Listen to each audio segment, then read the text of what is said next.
So, General Glasnovich, when you were a kid, you had experience of life in Canada, one of the most prosperous countries, one of the most free countries back then. Now you seem rather lackluster about modern Canada. Why? What happened? Well, it's not the same country. Now you have this, the plague of political correctness. Canada is, in fact, it's a new version of, it's a modern version of 1984, which Orwell wrote about. And it's a country that's totally lost its roots, basically. And they're passing a new law now, Bill C-63, which can punish someone for something they said 10 years ago, retroactively. But that's ludicrous. Well, but these are facts. Yeah, but if you said something 10 years ago and it wasn't against the law, that means that that law is a legal nonsense. That's not how laws work. Well, who's writing the laws? You remember the truckers protest in Ottawa? What they did is they seized these, it's a protest. They seized these people's bank accounts. They wrecked their lives. Some people cannot work anymore. Canada is basically a country where all the moral foundations have been dug up. It's collapsing. You have, I don't know what to call them, these perverts dressed in women's clothes, in drag, that are reading fairy tales to children in kindergartens. That sounds like hell. Well, another example is this. In Vancouver, Canada, you have genital mutilation. Children, girls or boys, genital mutilation. Say for example, I'm a boy, or a girl in a boy's body, genital mutilation, because your brain is not developed till you're 20, 21. There's a case in Vancouver where this girl wanted to have a sex change, gender reaffirming surgery. The father said, no, you're a girl. And the mother said, no, she's a boy. So they took the girl away from the parent. There's such brainwashing going on, and historical revisionism, but in the destructive, negative sense, not positive revisionism. For example, when they talk about Native Canadians, and we see this all over now, this negative revisionism is that the white men were the bad guys all the time. The Indians were oppressed, but we forget, for example, that the tribes in Canada, the Iroquois almost exterminated the Hurons. The tribal wars. They were killing each other long before the white man came. There has never been a time without wars. True. So you cannot blame one race of people or one religion and say, you introduced war, we were peaceful before that.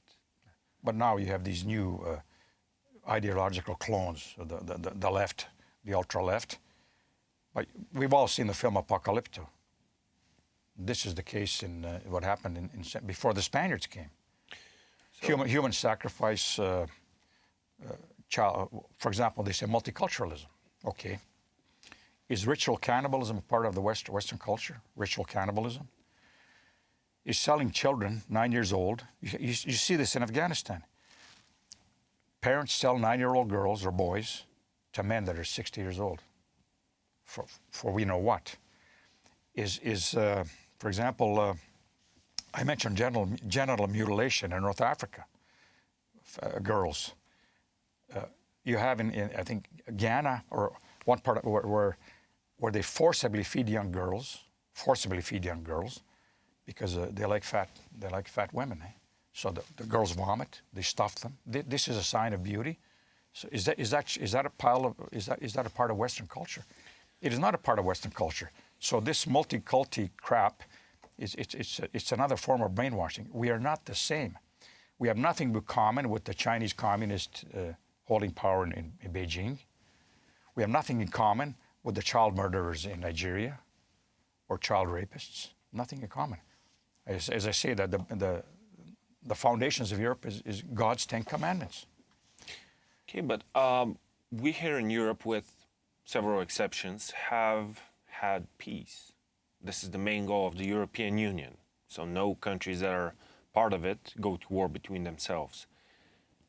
Croatia had a war, Yugoslavia broke down due to several wars, and now we have a war in Ukraine, which comes as a huge shock to most people who are unaccustomed to war. Will we have wars in the future? Or are we going to have everlasting peace, liberal democracy, and human rights, as Fukuyama predicted? I'm not an optimist, I'm a realist. But the way people, throughout history is cyclical. You're up, you're down, up and down. But again, unless you understand the past, you cannot understand what's happening in Russia. Unless you understand what happened 100 years ago, 200, you cannot understand what's happening in the Middle East.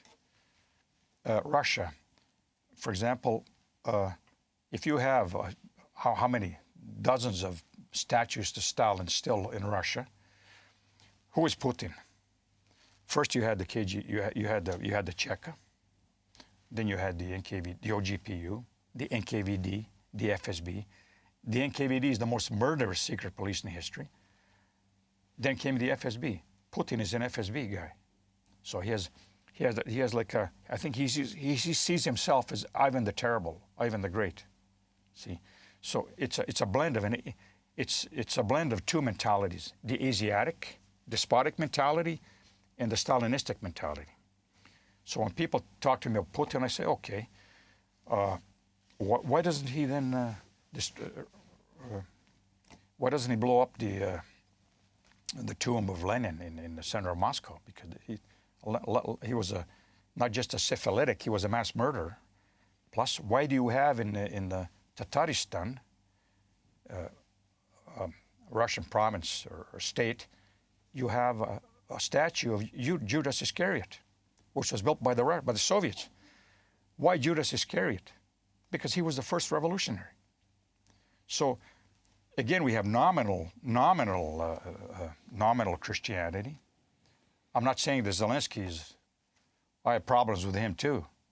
But if we're going to redraw borders, then Putin is right. Because Kiev was the first, the original capital of Russia was Kiev. Where does the word Rus come from? Rus comes from the tribes from the north that migrated there. Moscow, hundreds of years later, Moscow became the capital of Russia.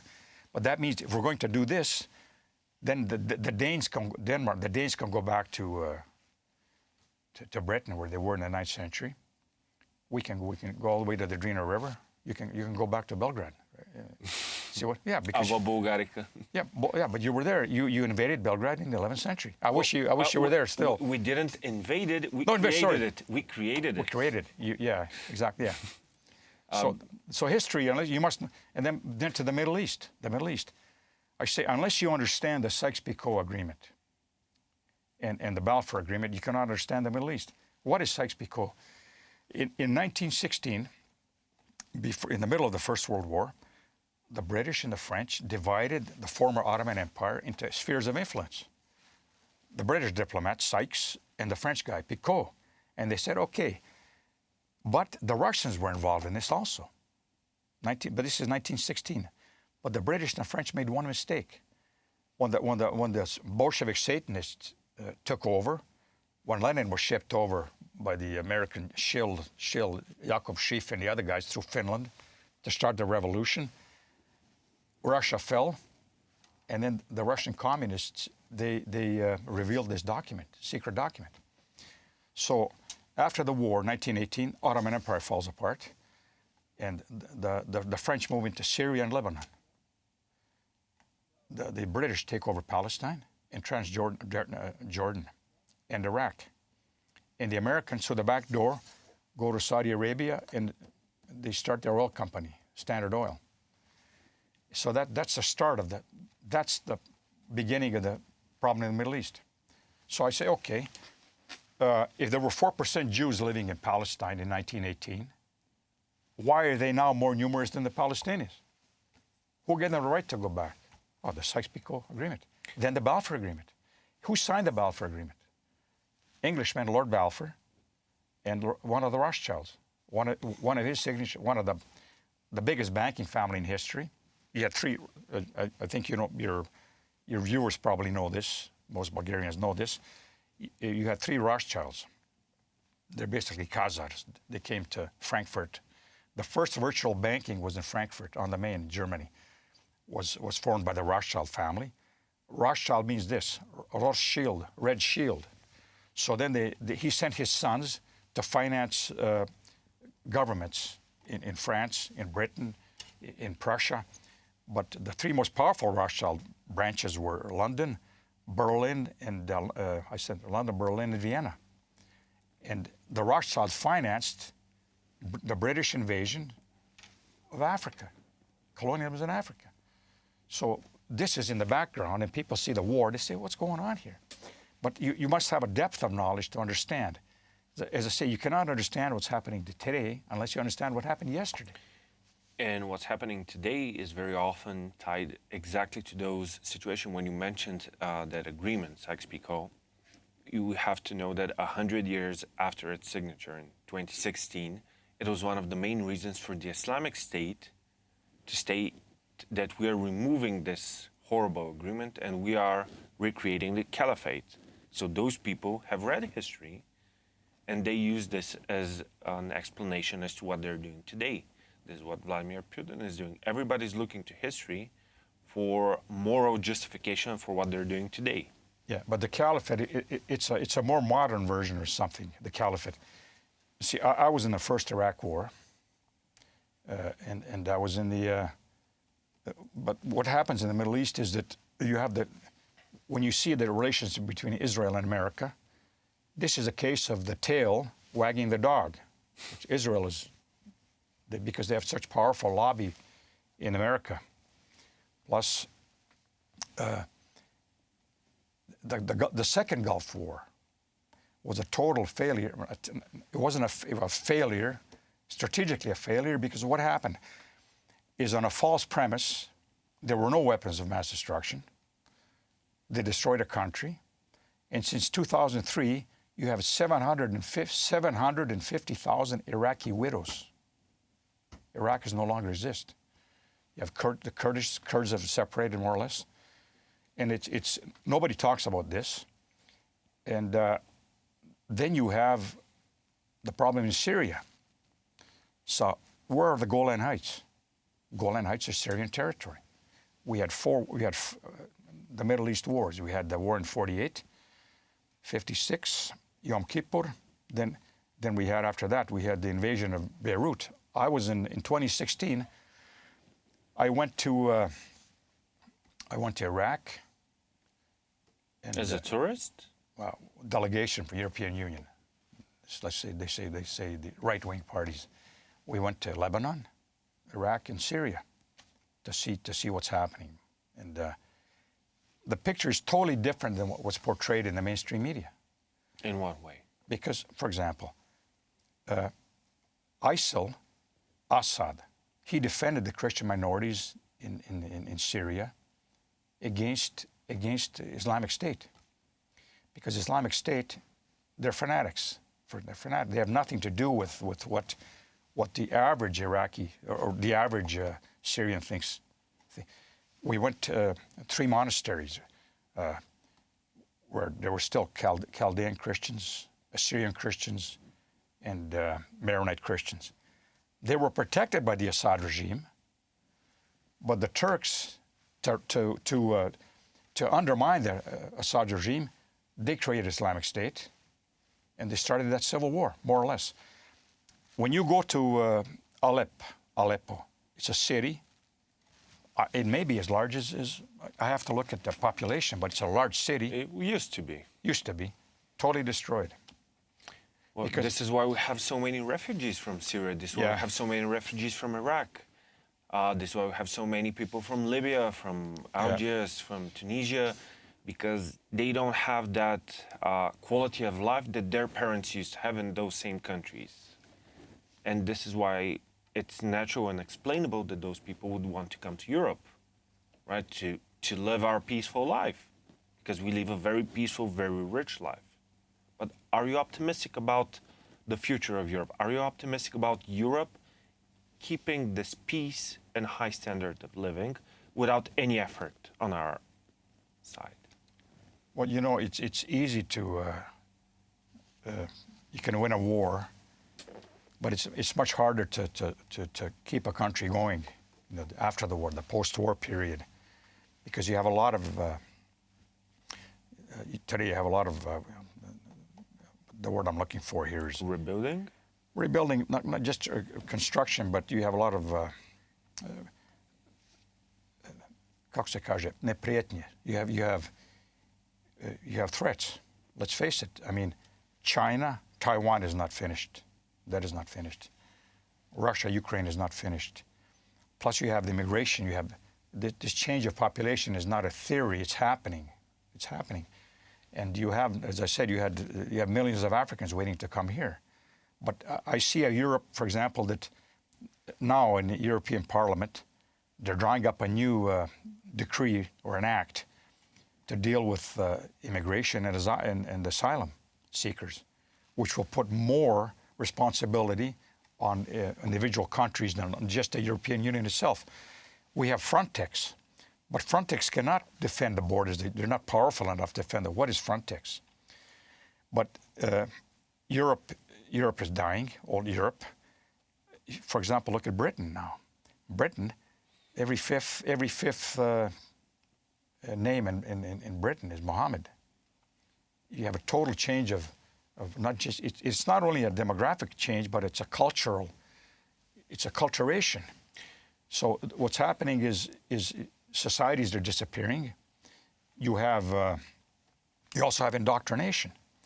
Afghanistan, for example, the Americans pumped billions of dollars into Afghanistani army. What happened? The same thing that happened in Vietnam. Paper tiger. Yeah, but when I saw them pulling out, you know, the refugees running after the aircraft in Kabul, or the refugees, males of military age, running after this transport aircraft. You have this whole thousands of people on the board of the airfield. I think back to 1974, Vietnam, Saigon. People, the same thing happened. They spent billions of dollars arming the South Vietnamese army, ARVN, collapsed. Because it didn't have morale. It didn't have a reason to fight. True. But again, the Afghanistanis, what happened now is you gave your military age male, you come here from a country that's totally culturally different, where zoophilia, pedophilia, homosexuality it's not an accepted norm, but it is a norm. You come to a totally different civilization. You deserted your country and you're here. Why are you here? And now Afghanistan has become a medieval Islamic theocracy, where as I said before, where 9-year-old girls are married to 60-year-old men.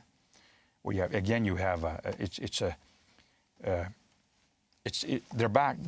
It's regression, 500-600 years. So is Europe progressing or regressing? We may have, as you said before, we may have regressed technologically in small increments, but morally and spiritually we regressed. Look, for example, who are models for young people today? Who's the guy now, the binary fellow that won the Eurovision Song Contest? I didn't even bother. No, I didn't bother, but the guys, although you can't ignore this crap. So my grandmother would always say, she said, God made Adam and Eve, not Adam and Steve. But we can fight, right? You sure, think we can win? Yeah, but this is not pessimism. But if you want to fight, you have to know this. The first paragraph of every operational order is enemy and friendly. So unless you know who you're fighting against, what his tactics are, who he is, and who your friends are, you cannot fight. So that's why this is good with the National Alliance, Bulgarian National Alliance. They meet with people that think the same, and they can make a difference. Okay, but would you recommend some specific books which would help us identify the enemy, which would help us identify correct tactics and strategies to deal with this threat? Well, I would start with 2 books. One is The Death of the West by Pat Buchanan, Death of the West. He spoke about this. He's an Irish Catholic, but he wrote about these postmodernist, destructive ideologies, as I mentioned before, modern art, cultural Marxism. Ask 100 people in Sofia, 100 people in Croatia, in Zagreb, what is the Frankfurt School what is critical theory? See, this Frankfurt School started the undermining of the, one of their ideologues, who was Jew, most of them were of course Jewish, he said this: we will make the West so rotten on the inside that it will stink. And it's happening today. We see this destruction of moral values and God's natural law. So the Frankfurt School is active today, but in a different form. So I mentioned the Death of the West, Pat Buchanan. Another good book, I think, is The Clash of Civilizations, Samuel Huntington. It's happening today. It's a magnificent book. Yeah, they laughed at him 20 years ago. They laughed, of course. Laughed. The left, it's one of the tools of the Frankfurt School is destructive criticism of societies. So all they know is destructive criticism, not but destructive criticism. That's, the family, the woman is oppressed. You know, the children should be able to do what they want. The children are oppressed. Even in the European Union Parliament, that is not a European Parliament.